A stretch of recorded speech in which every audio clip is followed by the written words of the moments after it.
മെമ്മോയിൽ രാഹുൽ ഒപ്പിട്ടില്ല എന്നിങ്ങനെ പറയുന്നുണ്ടല്ലോ. അറസ്റ്റ് മെമ്മോയിൽ ഒപ്പിട്ടില്ല എന്ന് അത് രാഹുൽ ഒപ്പിടത്തില്ല എന്ന് പറഞ്ഞിട്ടില്ല. രാഹുൽ വക്കീലിനെ കണ്ടിട്ട് ഒപ്പിടാം എന്നാണ് പറഞ്ഞത്.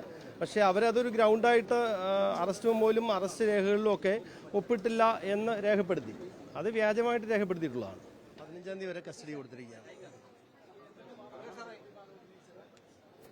മെയിനായിട്ട് ഈ കേസ് രജിസ്റ്റർ ചെയ്ത നടപടി തന്നെ തെറ്റാണെന്നാണല്ലോ ഒരു മെയിൻ വാദഗതിയായിരുന്നു. പിന്നെ arrest grounds of arrest inform ചെയ്തിട്ടില്ല പ്രോപ്പറായിട്ട്. അതുകൊണ്ട് അറസ്റ്റ് ഇല്ലീഗലാണെന്ന് തന്നെയാണ് ഞങ്ങളുടെ ആദ്യത്തെ ഗ്രൗണ്ട് പറഞ്ഞിരുന്നത്. പിന്നെ ഇനിയിപ്പം കസ്റ്റഡി ആപ്ലിക്കേഷൻ വന്നുകൊണ്ട് അത് കൺസിഡർ ചെയ്തിട്ട് ബാക്കി ഡീറ്റെയിൽസിലേക്ക് പോകാം എന്ന് വെച്ചാണ് 16-ാം തീയതിക്ക് ഫർദർ ഹിയറിംഗിന് വേണ്ടിയിട്ട് പോസ്റ്റ് ചെയ്തിരിക്കുകയാണ്. 16-ാം തീയതി ബെയിൽ ഫർദർ ഹിയറിംഗ് നടത്തിയിട്ട് ബെയിൽ ആപ്ലിക്കേഷൻ ഓൾറെഡി പെൻഡിംഗ് ഉണ്ട്. അതൊന്നും ചെയ്തിട്ടില്ല, തള്ളിയിട്ടില്ല.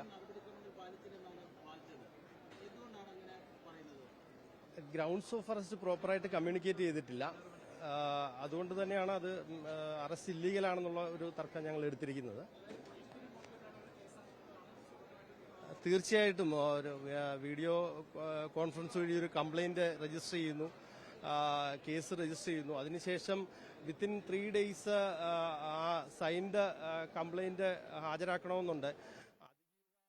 ഇന്നലെ രാത്രിയാണ് എനിക്ക് തോന്നുന്നു കാനഡയിൽ നിന്ന് വന്നതെന്ന് പറയുന്നു.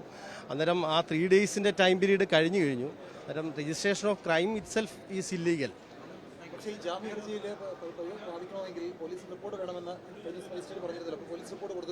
പോലീസ് റിപ്പോർട്ട് വന്നതിന് ശേഷമാണ് ഹിയറിംഗ് നടത്തിയിരിക്കുന്നത്.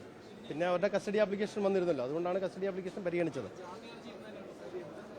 ജാമ്യ ഹർജി അന്ന് പ്രൊഡ്യൂസ് ചെയ്ത് അന്ന് തന്നെ നമ്മൾ ഫയൽ ചെയ്തിരുന്നതാണ്. ആ ജാമ്യ ഹർജി തന്നെയാണ് ഇപ്പം വാദം നടക്കുന്നത്.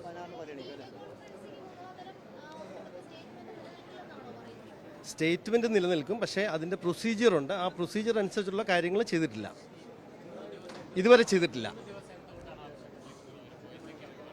15-ാം തീയതി ഉച്ചവരെയാണ്. അന്നേരം അവർക്ക് ആവശ്യമായിട്ടുള്ള എന്തെങ്കിലും തെളിവുകൾ എടുക്കണമെങ്കിൽ അതിനു വേണ്ടിയിട്ടായിരിക്കാം. അറസ്റ്റ് മെമ്മോയിൽ ഒപ്പിട്ടില്ല എന്ന് അത് രാഹുൽ ഒപ്പിടത്തില്ല എന്ന് പറഞ്ഞിട്ടില്ല. രാഹുൽ വക്കീലിനെ കണ്ടിട്ട് ഒപ്പിടാം എന്നാണ് പറഞ്ഞത്. പക്ഷേ അവരതൊരു ഗ്രൗണ്ടായിട്ട് അറസ്റ്റ് മെമ്മോയിലും അറസ്റ്റ് രേഖകളിലും ഒക്കെ ഒപ്പിട്ടില്ല എന്ന് രേഖപ്പെടുത്തി. അത് വ്യാജമായിട്ട് രേഖപ്പെടുത്തിയിട്ടുള്ളതാണ്.